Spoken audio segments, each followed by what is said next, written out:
loud, but it's going to be. Ever since I knew Sebastian, I knew Johnny.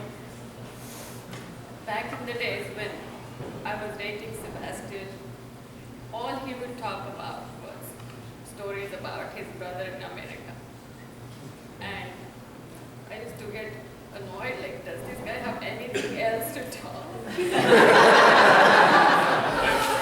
So one day I grabbed the phone from his hand and he was talking to Johnny, and I said, hey Johnny, next time you come, you better see me, because whenever your brother opens his mouth, all he talks about is Johnny.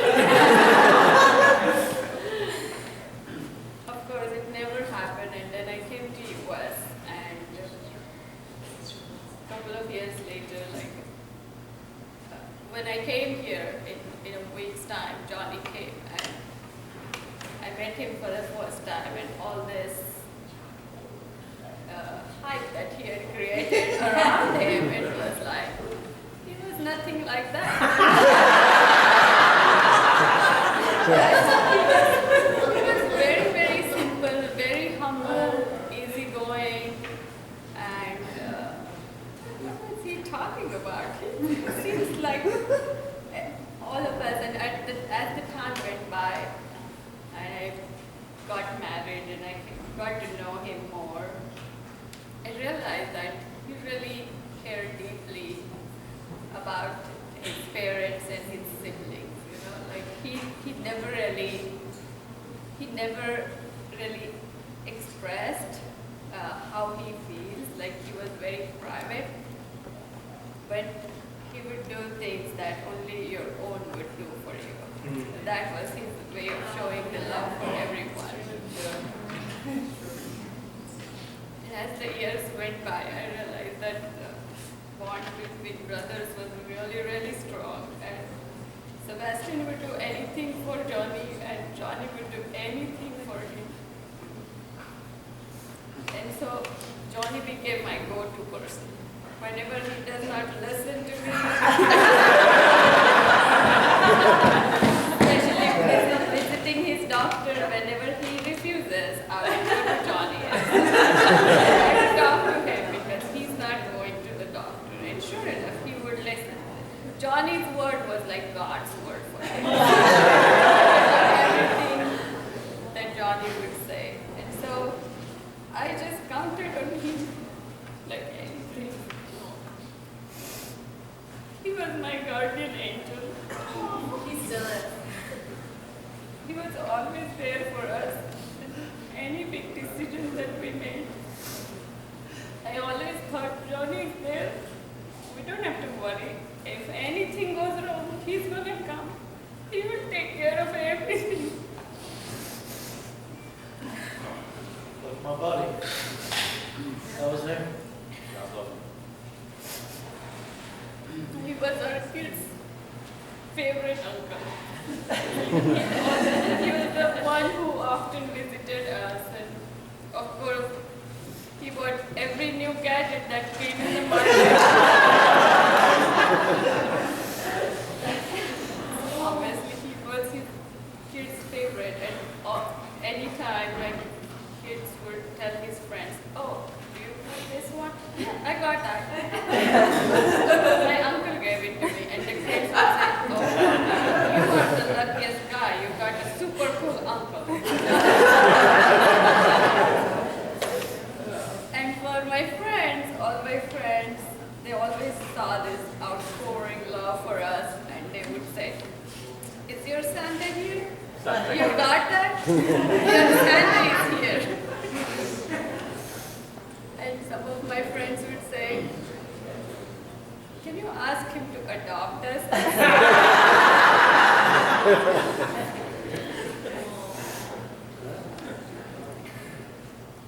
We were just so fortunate to have him around us all the time.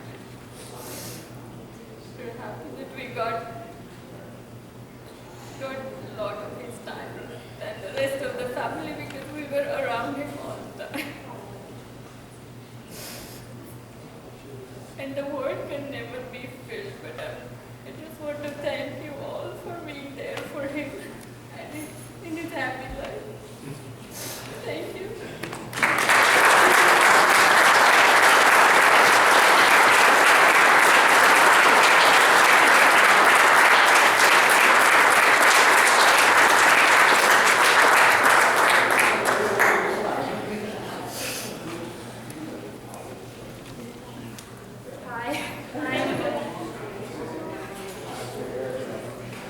So, Johnny Kaka was my uncle, and my mom is Marathi, and in Marathi, Kaka means uncle. And so me and my brother would call him Johnny Kaka instead. So we were just special in that way. We called him Dad, and unlike the rest of the family, he was very cool with it. He always let us call him Dad. I thought that was very cool. It was always really sweet of him. Some of my fondest memories of Johnny Kaka are from the Super Bowl. It's a Mathews family tradition for Johnny Kaka to come down to Orlando and to watch the Super Bowl with us, which was probably why he wasn't here on the Super Bowl.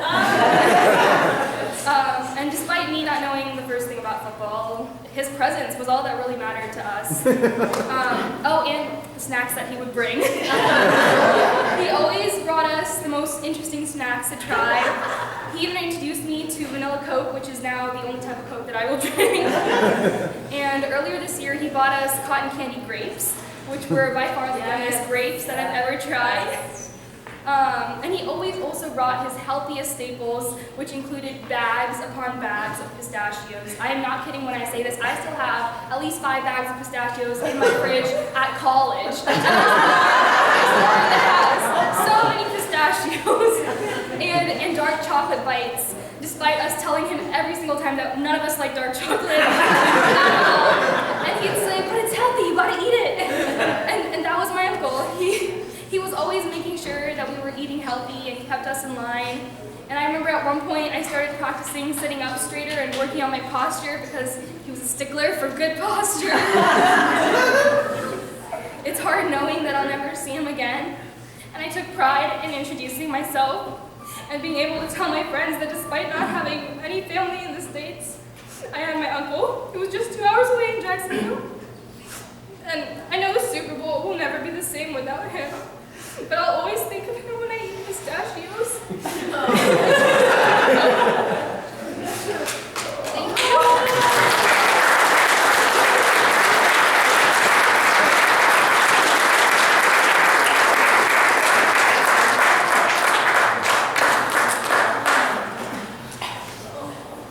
Thank you. Yeah, I'll play hard. Here we go. Yeah. It's like it, buddy. Nick and I, we play golf every Sunday, every afternoon when we could. Even I get mad at him sometimes. He's on the first tee on 5 o'clock, and he's on the conference call for. Not mad at him, mad at his boss. The conference call is one-handed everything. But it's just he made me play golf every day, just about with him. And we had so much fun, and we've been doing it for 20-something years. Me and him and John Law would play, and he was playing John Law for a quarter, even. If you guys don't know John Law, he's probably one of the best players in town. But he played for a quarter a hole every afternoon for John. I beat John on 15 for a quarter. I lose $3, but it's just, like James said, he's just competitive like anything, but it's just, but it happened, it was hard. We just spent so much time together on the golf course, and I think I played 3 times since he died.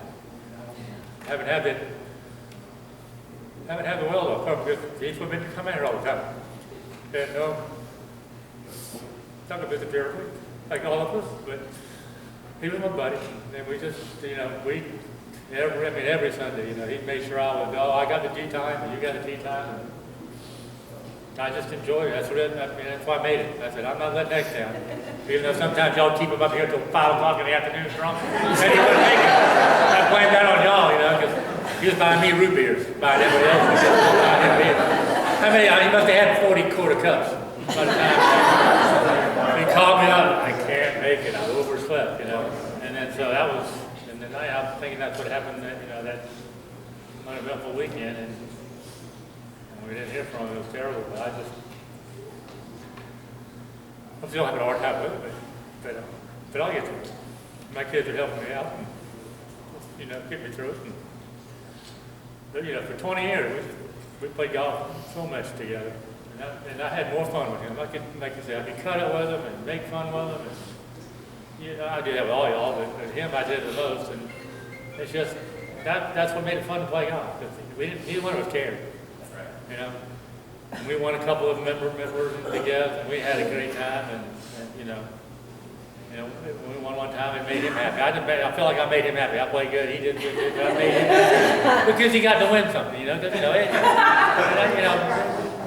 me with him was the same way I did with my dad one day. My dad, about the same time, played. We won a golf tournament. My dad was the happiest guy for 2 months at the club. He was like, my dad was like here. He was the mayor of the club. He'd been there for 40 years.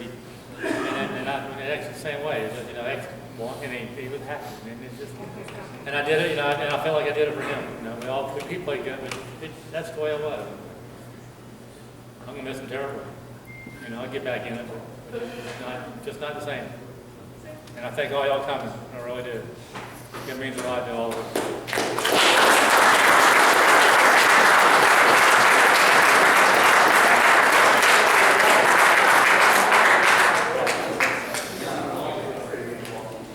I don't have anything significant to say.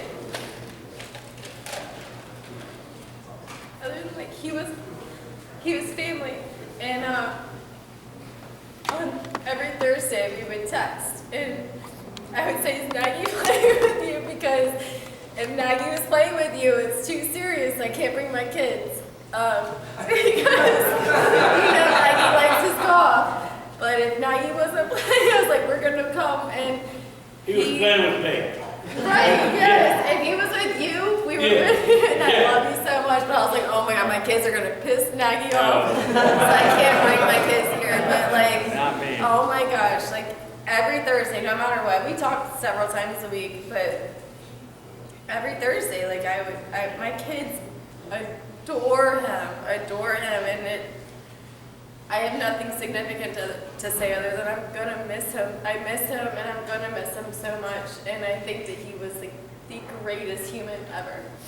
The greatest human ever. And I'm so sad that he's not here to see this. Like he would be so happy to see this. I love you guys. But yeah, that's all I gotta say. My kids loved him, and that made me love him, and he was always so good to us. Anytime anything was wrong with anyone, not just me, he took care of us. He did. Like I genuinely have so much love for that man. And I love that I got to meet his family. You guys are amazing. You, Sebastian, are I just want to keep you here because I just want to keep you with me because You're the Xman.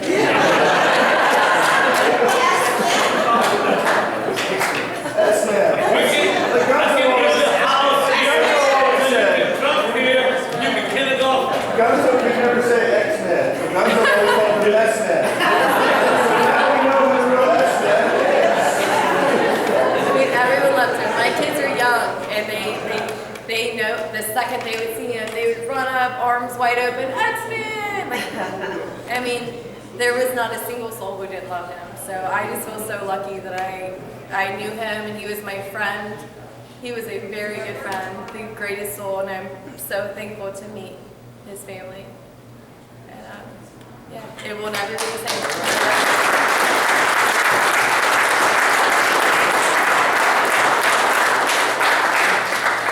I want to say something a little bit different in the spirit of X. This place is a family. I mean, over the years, some of us, I've been gone from here, I guess now my 7th year. But every time someone needs something, or we've lost a lot of friends, and we've had friends who've lost children, they always get back together here, and everybody remembers, and everybody's there for each other. So, and that's what X was to all of us. I mean, he was just a beacon of light. He picked you up. He picked up everything except a flag. That was the only thing. Sorry, Pete. Okay, I'm not gonna tell you stuff. But just remember that life is short, and we have to really, really lean into each other, keep up with each other.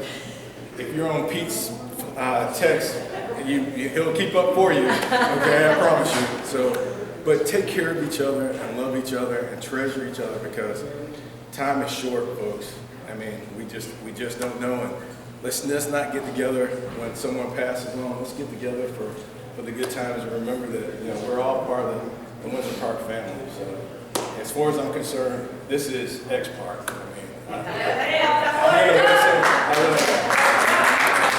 Just remember that and love each other and keep that spirit and try to be charitable and think about it. That's the way you pass it on. Be what he was, and that was just charitable. All right?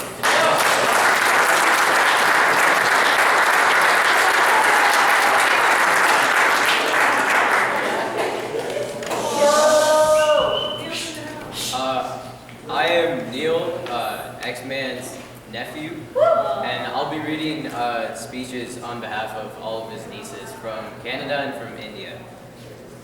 So this first one is from the older cousin in Canada, and Johnny Uncle, I still can't believe I'm writing for Johnny Uncle's passing. Words cannot describe this difficult moment, but if it's the last time I get to say goodbye, then I know I will do so with the knowledge that I consider myself blessed to have lived this life as his niece. Johnny Uncle has touched so many lives by his selfless and countless acts of kindness, always giving and never expecting anything in return. His dedication to being present in my life from the time I was born was what set him apart. I regret not being able to tell Uncle how much I've missed him. I regret not being able to spend more time with him, and I wish I could hug him and tell him that I love him. Uncle will always be an inspiration to myself and to the entire family. He has left a void in the family that will never be filled. I thank the Lord for his life and bid Johnny Uncle farewell until we meet again. Your niece, Nikki Mathews. This next one is from his two nieces in India. Xavier Mathews, we fondly call him Johnny Uncle, used to visit India once in 2 years. Hi Yen Mati, what are you doing in Canada? So Yen Mati means, what are you doing in Canada? That was his first greeting when we met him. And he loved traveling in the auto rickshaws. He loved Indian food, especially his sister's, Joyce auntie. She always made sambar and masala dosa for him. He always had a badminton racket in his hand, trying to practice some strokes of play. We cherish all of our memories with him. He always smiled and shared so much knowledge. He never boasted about himself, always made sure he gave everyone the best and led a simple life. He is irreplaceable in our family, the best gift we lost forever. We, his family in India, are pleased to know about his golf family and how much he was loved there. Johnny Uncle lived by example, loving son, brother, and our most beloved uncle. Johnny Uncle, we know we lost you, but we will continue to live with all your memories until we meet you again in a much better place. Vinitha and Shilpa. This last one is from his younger niece in Canada. Whenever Johnny Uncle came to Canada, our whole family would be super excited to see him. Mom would prepare fish kappa, his favorite meal, and Dad wouldn't stop talking about how he was coming. We never had to prepare a lot because each time he had visited, we would always stay at home and have genuine conversations. He would listen to what was happening in everyone's life, and we would listen to funny stories about when he and Dad were young. Johnny Uncle is incredibly smart, gifted, and quiet, but his best quality was his humbleness. He has lived a happy, fulfilling, and meaningful life. May his soul rest in peace. Neither Mathews.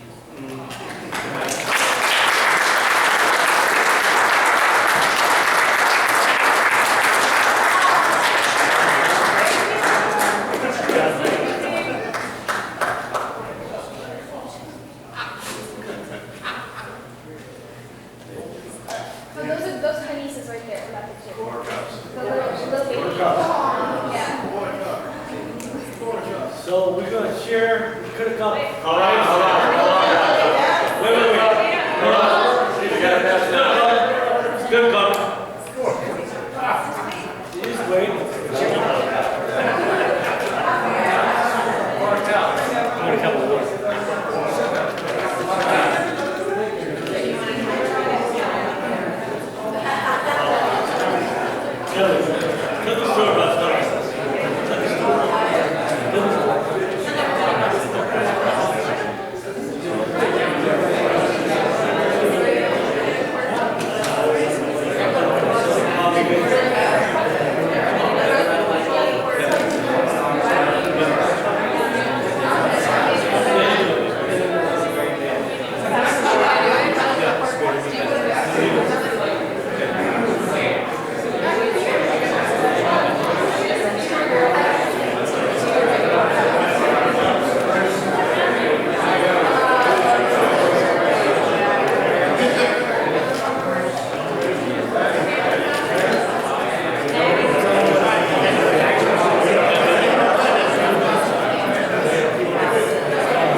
he said, you know what, you just serve me a quarter cup.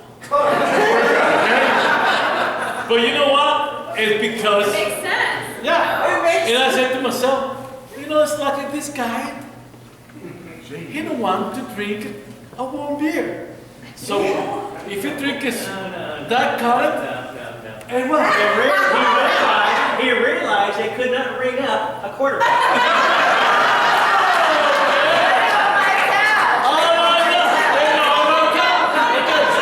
But you know what? This car never charged the Xman anything, so never. So cheers. Yo, yo, yo, yo, yo, yo. Put it on my tab. The greatest soul of all time. Like all these on Valentine's tab, right? Hey, can you put this in my top, please? I would just like to say that Xman told me that Gonzo was taking over his tab. I just let you know, it's not tomorrow when the logo is called. Okay, wait, just one more thing. Before we start drinking and having fun, everybody come over here. And short guys like me in the front, we're going to get a picture of everybody that's here. And we're going to get it to the family. It'd be easier if we go that way. Whatever. So we can take it back home.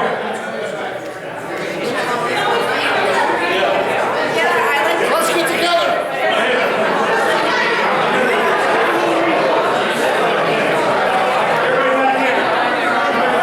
Good job.